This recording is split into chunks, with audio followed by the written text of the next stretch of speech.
अरे का ये भौजी कहाँ जात हो? अरे आज टेट के परीक्षा है ना। अच्छा परीक्षा देवे?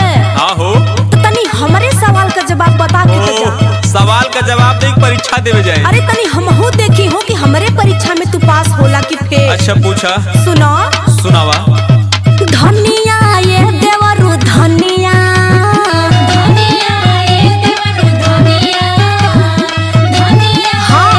हाँ बोला बोला बोला। तोरे ये सवाल का जवाब बा? हाँ तो ठीक है पूरा करा सवाल। के बिना धनिया के हो बिना चनिया, के बिना पनिया जचत नहीं खे। ये तो छोट का सवाल लेके परेशान हो। बता दो तो जाने की छोटा की बात। अच्छा बता दे तो का दे भौजी। जवन मंगवा तवन हो। अच्छा ठीक है तैला सुना अपने सवाल का जवाब है भौजी। बोला कि धनिया ये भौजी धनिया,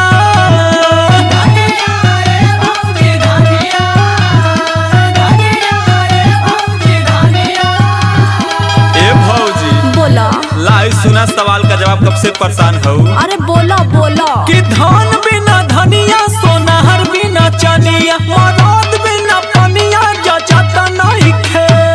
अच्छा बता तो देहला हो।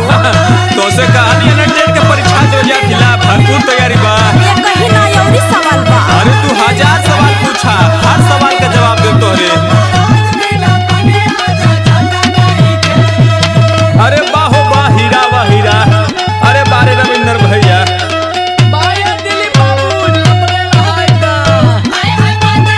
जिया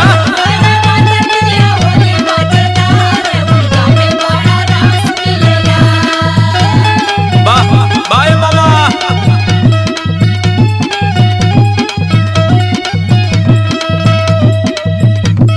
अच्छा लगत हो कि तेज तड़ाक हुआ हो, लेकिन अभी और सवाल बा। तो तोहके का लगला कि रतिया के मोबाइल लेके हम बतियाइला? हमके तो उहा लगला हो कि एने ओने बतियावे ला खाली।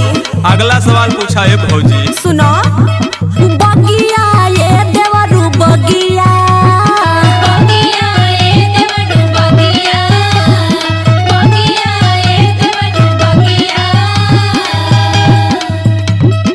के बिना बगिया के हो बिना मंगिया, के बिना रगिया सजत नहीं खे।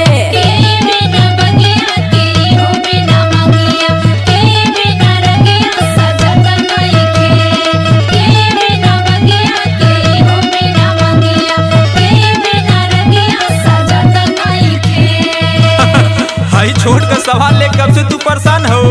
अरे अरे छोटा तू बतावत जा देखी तो कितना में बड़ा। लाई सुना। बोलो कि बोलो। बगिया ये भौजी बगिया। हाँ बोलो सुना सुना। बोलो बोलो। लाई सुना आगे तब बस लेके परेशान हो। ये भौजी का हो? लाई सुना। हाँ बोलो। कि कोयल बिना बगिया सिंदूर बिना मंगिया, साज बिना रगिया सजाता नहीं खे। अरे वाह बड़ा सही जवाब दिहल हो। सही है ना? अरे तो राती के ना पढ़िला। राती को पढ़ला। आहो अरे बाबू तई हमरे कोचिंगिया कया सब। सही कर तू है भौजी। वाह अरे हीरा वाह हीरा। अरे गर्दन बचा दे रे दिलीप भैया। हमो आने के पानी गोरी नहीं दलहंगा चोली में। आने के पानी गोरी जिया नहीं दलहंगा चोली हो। बाबा 1200 रुपया चबा जाबा। सुनो सुनावा ए भौजी। एगो और सवाल बा। तो से कहानी है तू 1000 सवाल पूछा। सुनो सुनावा। बिजुली ये देवर बिजुली, बताओ चल जा। बस पूछत रहा है भौजी आशीर्वाद गुरु जी का है। अच्छा हाँ के बिना बिजुली के हो बिना हंसुली, के बिना टिकुली जमत नहीं खे। बिना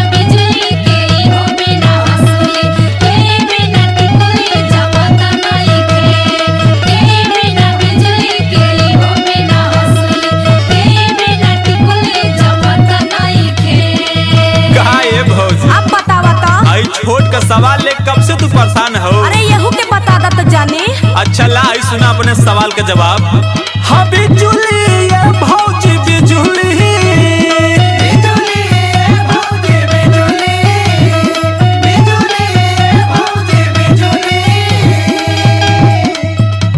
कि बादल बिना बिजुली आ कहर बिना हंसुली, माथ बिना टिकुली जमाता नहीं खे। अच्छा बता तो देहला हो। दोसे कहानी टेट के परीक्षा एकदम भरपूर तैयारी से हिला तो एक जना 1000 सवाल पूछा, सब सवाल का जवाब सही जाइए।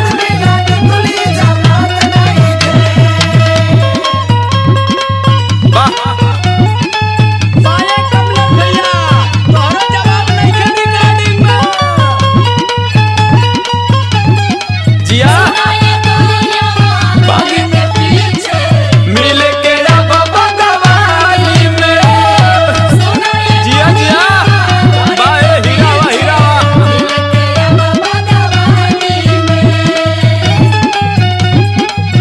ए भौजी पूछा हो पूछा, क्या और सवाल पूछा? ये बाबू का हो देखो हई आखिरी या बहुत सुघर सवाल बा। पूछला एगो सही जवाब रही। हाँ। पूछा तरई ये देवरु तरई, सुनत हो? हाँ हाँ सुनत ला हाली पूछा, हमके जाए के लेट होत है। पूछा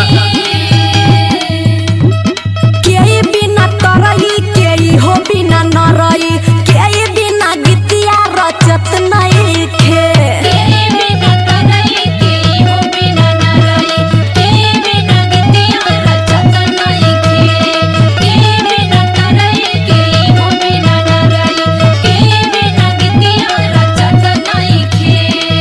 अब यही सवाल को जवाब दे के तू चल जा।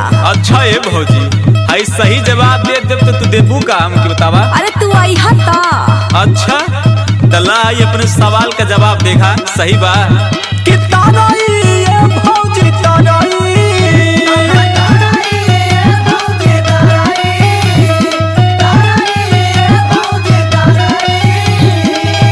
ए भौजी का हो? हई अपन आखिरी सवाल के जवाब ला हमके छोड़ा। बोला सुना कि नाभ बिना